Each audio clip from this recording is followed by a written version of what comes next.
Good afternoon, everyone. So I'm Maria Elisa Almodarbe. So my topic for today is all about school mission, vision, and values. So, do you have any idea what is school mission, vision, and values? Wala? Ay, sige. School mission, di ba dito sa school, yung mission is kung ano yung purpose ng mga teachers or ng mga part na nasa school, di ba? Kung ano yung purpose nila na matutunan ito or ituro ng mga teachers sa students nila. Yung vision naman, wala akong idea. Yung values naman, ito yung binibuild up ng mga teachers, yung mga iba't ibang behavior ng mga bata. Right, very good. Thank you, Ate Margie. So when we say mission, ito yung inilalarawan nito ang mga pangunahing layunin ng paaralan. So, kung ano ang nais nito makamit, kung ano ang target ng mga mag-aaral. So, tapos sa mission naman, ito yung nagbibigay ng larawan sa kung ano ang nais marating ng paaralan sa hinaharap. And then, last, sa values, nagpapakita ito ng mga pangunahing paniniwala ng paaralan at naglilingkod bilang isang moral na kumpas para sa paggawa ng desisyon at pagkilos. So sa mission, vision, and values, so according to Rhodes, Stebbs, and Hemmings, pwede po magbasa. Ate Ronnie. According to Rhodes, Stevens, and Hemmings 2011, the foundation of school culture's elements lays at the mission and vision of the school. Underlying the mission and vision statements are the values the school holds, which determine what philosophies and standards the individuals will assimilate and incorporate in his or her everyday teaching and learning. So according to Rhodes, Stebbs, and Hemmings 2011, so the foundation of school culture's elements lays at the mission and vision of the school. So this is school culture are values na pinangahawakan ng bawat isa, especially ang administrators,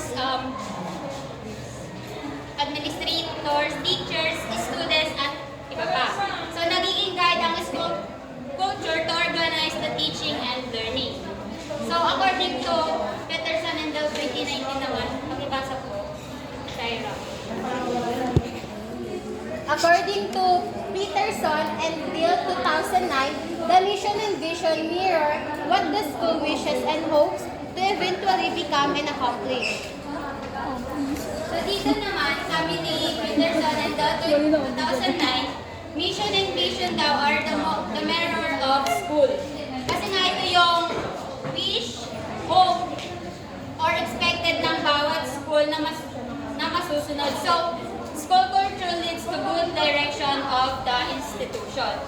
So, dito naman, according to si Cherry Lynn. According to conclusion 16, even hope that these are for statements there are embodied by all of the values, norms, and assumptions that the school has.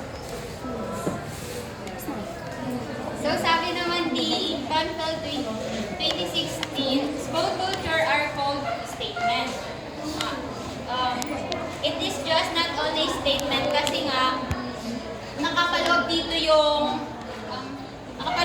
values, beliefs, norms, and assumptions that schools hold. So dito, according to 1989, Ate Margie. According to OT 1989, values are the core of what the school considers important. Values are the standard set for what is good, what quality means, what defines excellent, in other words, what is valued. Beliefs are understanding about the world around us. They are consciously held cognitive views about truth and reality. So according nga dito, it is very important ang value sa isang school kasi nga ito yung standards ng pag-uugali natin na kailangan ipakita sa school. So dahil sa pagiging diverse tiwala, ganun. So, ito naman, according to Peterson. Ate Margie. According to Peterson and Dell 2009, norms are unspoken expectations and rules that staff and students are supposed to follow based on the beliefs, values, and assumptions of the school. So dito sa norms po, yan yung mga appropriate and inappropriate na dapat ginagawa ng mga teachers and staff or even yung mga students. Then, kailangan sa norms, yung mga teachers, itinuturo yung mga tama at iniiwasan yung mga mali. Yun. What is right and what is wrong. So, dito naman ay sa school natin, meron naman siyang sa DepEd naman merong DepEd mission, vision, and core values. So dito sa DepEd mission, to protect and promote the right of every Filipino to quality, equitable, culture-based, and complete basic education where. So ito, sabi dito,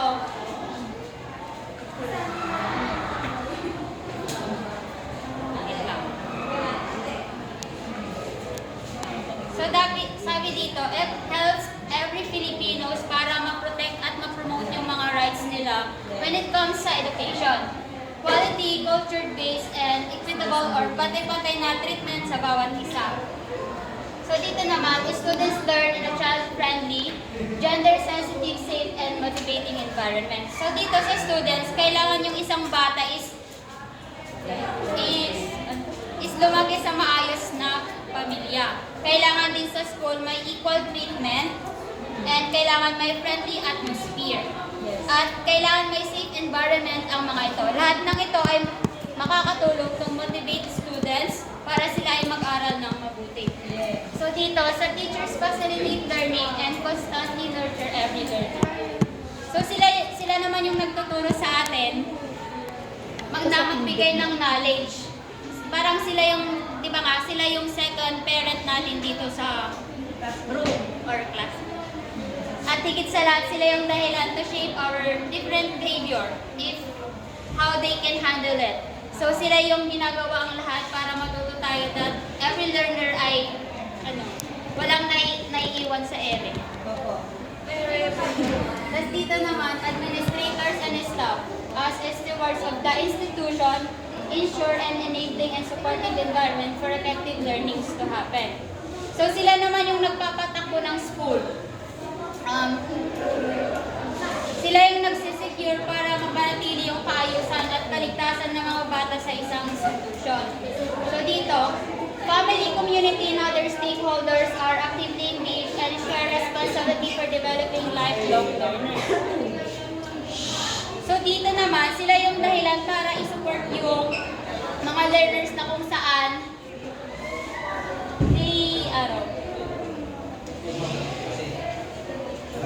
they have connection nang sa ganun, aware sila sa nangyayari sa mga mag-aaral. So they have also responsibility na kung saan they are engaged para magkaroon ng lifelong learner ang mga bata. So dito na. So sa DepEd mission, pwede po makibasa. We dream of Filipinos who passionately love their country and whose values and competencies enable them to realize their full potential and contribute meaningfully to building the nation. As a learner-centered public institution, the Department of Education continuously improves itself to better serve its stakeholders.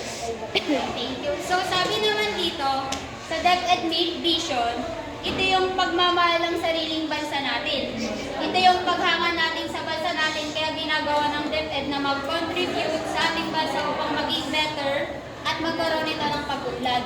Then, dito ay mas a learner-centered public institution.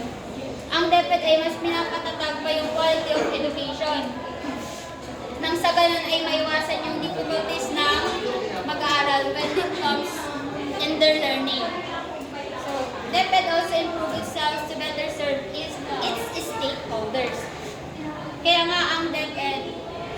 isa sa nag-provide ng pangangailangan ng mga teachers and students. So, sa core values naman, we have here a maka-Diyos, makatao, makakalikasan, at makabansa. Ang understandable naman na ito. To explain.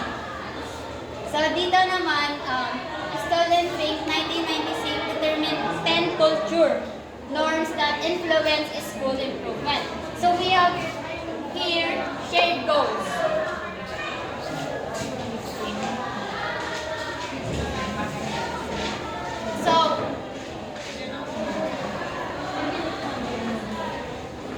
So, when we say shared goals, ibig sabihin nito, we know where we going.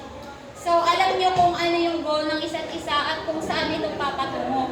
Nakakatulong ito para maiwasan ang pag-iba-ibang pananaw o desisyon. So, sa second naman is responsibility for success. It means we must succeed. So, bilang isang mag-aaral na mayroong gustong makamit, tumatatak na sa ating puso't isipan na ang pagtatagumpay ay ating makamtan.